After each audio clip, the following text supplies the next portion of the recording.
behind you, Paul.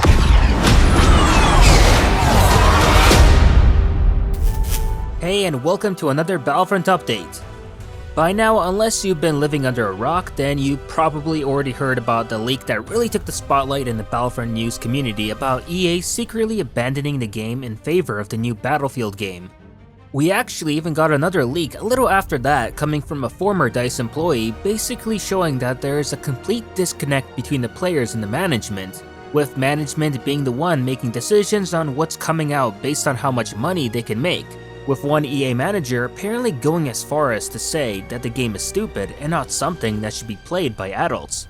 In addition, it also revealed that the EA management team doesn't even read or care about its own game forum for Battlefront 2. Which is the only place that people can go to contact them officially about bugs, problems, or anything else about Battlefront 2 related. Of course, as often is the case of leaks, it's still difficult to completely believe them even if the leaker themselves has a good track record, and a lot of times this is due to simply not wanting to accept the sad truth. But things really got interesting on Tuesday, when DICE released the official patch notes for Season 2. And lo and behold, the notes included a random Geonosis listing in there for no reason at all.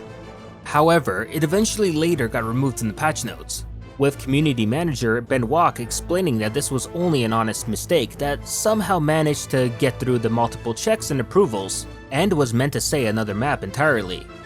And of this, well, I see what you're selling, but I ain't buying it. For Geonosis to make the official patch list after so many checks and approvals would either be a complete incompetence on DICE's part, or more likely, intentionally done in a sneaky manner, posing as a mistake to not get in trouble with EA, but at the same time, perhaps this being a sign by the DICE team that the leaks were indeed true and this is their way of confirming Geonosis.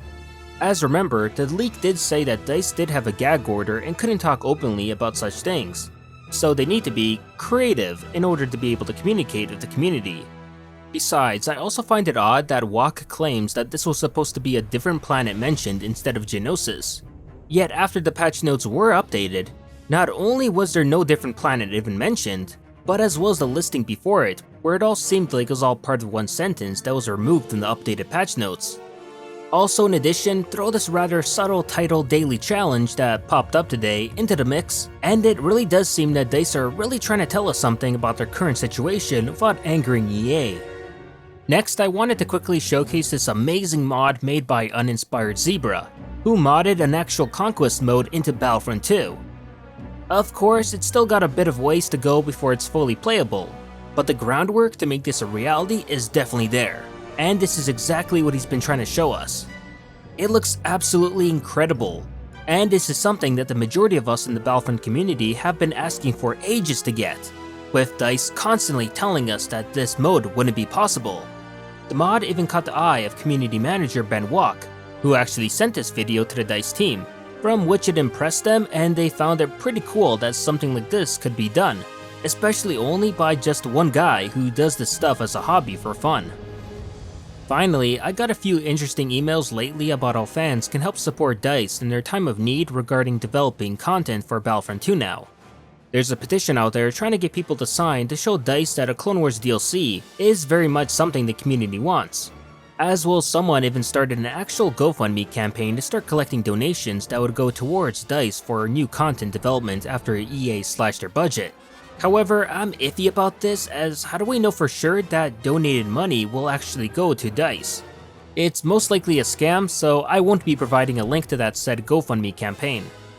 But that'll do it for this Battlefront update. As always, if you enjoyed the video, please like it, share, and subscribe to the channel to not only support it, but keep up with Star Wars news, gaming, and canon lore released every week. And consider following me on Twitter and Facebook to never miss out on the latest Star Wars related content.